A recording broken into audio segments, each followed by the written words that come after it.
Nature and Scripture reveals truth, part 10. Seeds sleep but wake up with water. The grains on the table are sleeping, but water will wake them up. If you sprout seeds, you will see what happens. The roots and plants start to grow only after a few days. They wake up to life. The spiritual truth the seeds teach us is: our friend Lazarus is asleep. I am going to wake him up, Jesus said. The disciples thought Lazarus was sleeping, so then Jesus told them straight, Lazarus is dead. He had been dead for 4 days. So death is called a sleep in the Bible, which you can wake up from. And the seeds are teaching us that. In the book of Daniel, death is also called a sleep, which you can wake up from. And many of those who sleep in the dust of the earth shall awake. And that will happen at the second advent of Christ, according to Scriptures. And in the book Signs of the Times by Ellen White, we read, Christ came to teach men of God, and he, Jesus, made manifest the fact that everything in nature teaches of spiritual and eternal things. Seeds are a part of nature, and here you can see that after a few weeks the sleeping seeds woke up by water to new life, illustrating that we can wake up from death to new life. Jesus said in John 7:38, have faith in me, and you will have life-giving water flowing from deep inside you, just as the Scriptures say. And just a few chapters before this, we read in John chapter 4, Jesus said to her, the woman at the well, everyone that drinks water from this water hole will get thirsty again. But if anyone drinks the water that I give them, they will never get thirsty again. That water will keep coming up inside them like a spring of fresh water, and it will make them live forever. John 4:14. Jesus is talking about spiritual water. We read that nature teaches spiritual and eternal things. There are many waterfalls that never stop running. Every day and every year water is flowing like Burnley Falls in California. Likewise, the Quang Si waterfall in Laos is teaching us eternal things, a never-ending flow of water. Jesus said, I assure you that unless a grain of wheat falls into the earth and dies, it can only be a single seed. But if it dies, it bears much fruit. The seed produces many new seeds, which in turn, if planted, will produce even more seeds, and it will go on forever. Everything in nature teaches us of spiritual and eternal things. Don't be foolish. A seed must die before it can sprout from the ground.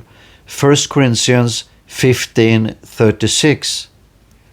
Both Jesus and this verse tells us the seed must die before it can produce new life. But we saw that the seed starts to live and sprout with water in the soil. So what does Jesus mean when he said the grain must die before it can produce fruit? Obviously, Jesus means the seed must give up its life and cease to exist as a seed in order to produce fruits. Like Jesus had to give up his life in order to have a harvest of saved human beings from this earth. In part 4, we saw how the larva became a pupa and gave up his life as a larva in order for a butterfly to be born. In the pupa, a transformation takes place. From the short leg larva, long butterfly legs grow out and 2 colorful wings and muzzles come forth so the butterfly can fly. And after only a few weeks, it's time for the butterfly to leave the pupa. It's like the most advanced art of magic, but it's not magic. It's a demonstration of the creative power of God, and it is also an illustration of Jesus who gave up his life and lived again after the resurrection. In 1 Corinthians 15:37 we read, "The seed you sow is not the body, the plant, which it is going to become, but it is a bare seed, perhaps of wheat or some other grain." In other words, the seed is transformed and becomes a plant that looks different from the seed. Here is even a better illustration. The sleeping peony seed is only a few millimeters in size, but is transformed to a very beautiful flower, illustrating the resurrection. So is it with the resurrection of the dead. What is sown is perishable. What is raised to life is imperishable. It is sown in dishonor. It is raised in glory. It is sown in weakness. It is raised in power. It is sown a natural body. It is raised a spiritual body. If there is a natural body, there is also a spiritual body. In Luke 8:11 we read, "The seed is the word of God, and the word of God is the truth." How can we get that imperishable life in glory and power? Since you have been born again, not of perishable seed, but of imperishable, through the living and abiding Word of God, 1 Peter 1:23. Through the living, abiding Word of God planted in our hearts, we will be born again and have eternal life. Like the seeds are spread out to the whole world, the seed of truth must spread out according to Jesus in Matthew 24. And this gospel of the kingdom will be proclaimed throughout the whole world as a testimony to all nations, and then the end will come. And a new world will begin in heaven.